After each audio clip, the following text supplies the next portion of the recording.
ছাত্র জনতার অভ্যুত্থানের মধ্যে দিয়ে, বিপ্লবের মধ্যে দিয়ে ফ্যাসিবাদী ফ্যাসিস্ট অত্যাচারী নির্যাতনকারী হত্যাকারী নিপীড়নকারী শেখ হাসিনা দেশ ছেড়ে তার জনগণকে ছেড়ে পালিয়ে গেছে। দুর্ভাগ্য আমাদের যে আজকে পার্শ্ববর্তী দেশ ভারত তাকে আশ্রয় দিয়েছে। তো সেখান থেকে তিনি আবার এই বাংলাদেশের বিপ্লবকে, সংগঠিত যে বিপ্লব সেটাকে নস্যাৎ করবার জন্য বিভিন্ন রকম চক্রান্ত শুরু করেছে। এই দেশের মানুষ শেখ হাসিনার যে অপরাধ, এই অপরাধকে খাটো করে দেখে না। তারা মনে করে যে গত 15 বছর ধরে শেখ হাসিনার এই ফ্যাসিবাদী শাসন বাংলাদেশের স্বাধীনতাকে দুর্বল করে দিয়েছে, অগ্রগতির যাত্রাকে ব্যাহত করেছে।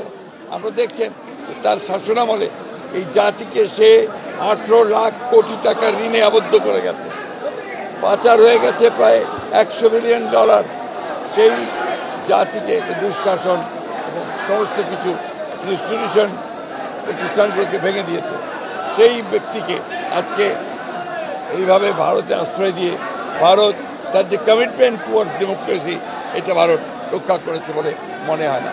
আমাদের তাই আহ্বান থাকবে ভারতের কাছে যে আপনারা তাকে আইনানুগভাবে আইনের কাছে বাংলাদেশের সরকারের কাছে তুলে দেন এবং দেশের মানুষ যে সিদ্ধান্ত দিয়েছে সেই সিদ্ধান্ত হচ্ছে তার বিচার করা, সেই বিচারের সম্মুখীন তাকে হতে দেন।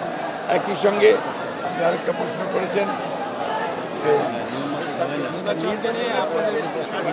আমরা নির্বাচন নিয়ে আমাদের বক্তব্য আমরা আগেও বলেছি, এখনো বলছি। এই সরকার হচ্ছে একটি গণঅভ্যুত্থানের ফলে বিপ্লবের মধ্যে দিয়ে এই ট্রেনিং গভর্নমেন্ট অন্তর্বর্তীকালীন সরকার এসেছে। তাদের প্রধান কাজ হচ্ছে নির্বাচন করে জনগণের হাতে, প্রতিনিধিদের হাতে ক্ষমতা তুলে দেওয়া। তবে আমরা মনে করি যে জঞ্জাল আওয়ামী লীগ সরকার সৃষ্টি করে গেছে, সেটাকে দূর করতে অবশ্যই কিছু সময়ের দরকার। একটা সঠিক সুন্দর নির্বাচন করার জন্য হলেও একটা সময়ের দরকার, যে সময়ে এই নির্বাচন করে এই নতুন সরকার তারা সেগুলোকে দূর করতে পারবে, সংস্কারগুলো করতে পারবে। সেই সময় অবশ্যই এই দেশের মানুষ তাদেরকে দেবে। 1400-রও বেশি শাখা উপশাখায় দেশের বৃহত্তম ব্যাংক আইএফআইসি। বাংলাদেশের মহান রাষ্ট্রপতি, স্বাধীনতার ঘোষক, মুক্তিযুদ্ধের জেড ফোর্সের কমান্ডার জেনারেল জিয়াউর রহমানের রুহের মাগফিরাত কামনা করার জন্য এখানে এসেছি।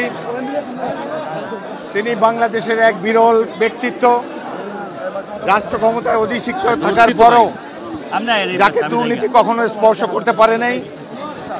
তিনি একজন প্রকৃত মুক্তিযুদ্ধের রোল মডেল ছিলেন এবং সারা দেশবাসীর অন্তরে তার যে সম্মানের অবস্থান সেটি চিরকাল অক্ষয় থাকবে। আমি 32 বছর ধরে বিএনপির সদস্য। আমাকে নীতি নির্ধারণী ফোরামে স্থান দেওয়ার জন্যে দেশনেত্রী বেগম খালেদা জিয়া এবং অ্যাক্টিং চেয়ারম্যান জনাব তারেক রহমানকে আন্তরিক ধন্যবাদ ও কৃতজ্ঞতা জানাচ্ছি। আগামী দিনগুলোতে বিএনপি শহীদ রাষ্ট্রপতি জিয়াউর রহমানের আদর্শ অনুসরণ করে বাংলাদেশকে ধীরে ধীরে উন্নতির শিখরে নিয়ে যাবে, এটাই আমরা আশাবাদ ব্যক্ত করি। আর বৈষম্য বিরোধী ছাত্র আন্দোলনের শহীদদের রুহের মাগফিরাত কামনা করি। শহীদ আবু সাঈদ জীবন দিয়ে বাংলাদেশের গণতন্ত্র প্রতিষ্ঠার পথ উন্মুক্ত করে দিয়েছেন। মানবাধিকার এতদিন লঙ্ঘিত ছিল, গণতন্ত্র আওয়ামী লীগ সরকার নির্বাসনে পাঠিয়ে দিয়েছিল। নিশ্চয়ই ইনশাল্লাহ আগামী দিনে আমরা ডক্টর ইউনূসকে এবং এই সরকারকে সর্বতোভাবে সাহায্য সহযোগিতা করব এবং ছাত্র জনতা, সাধারণ মানুষ, তাদেরকেও অভিনন্দন জানাই। এই সংগ্রামে শুরু করেছিল বিএনপি 16 বছর আগে। 16 বছর আগে এই সরকার পতনের আন্দোলন আমরা শুরু করেছিলাম। শেষ পর্যায়ে এই বৈষম্য বিরোধী ছাত্র আন্দোলন তারাও যোগ দিয়ে এই আন্দোলনকে আরও বেগবান করেছে এবং চূড়ান্ত লক্ষ্যে নিয়ে গিয়েছে। তাদেরকে অভিনন্দন জানাই।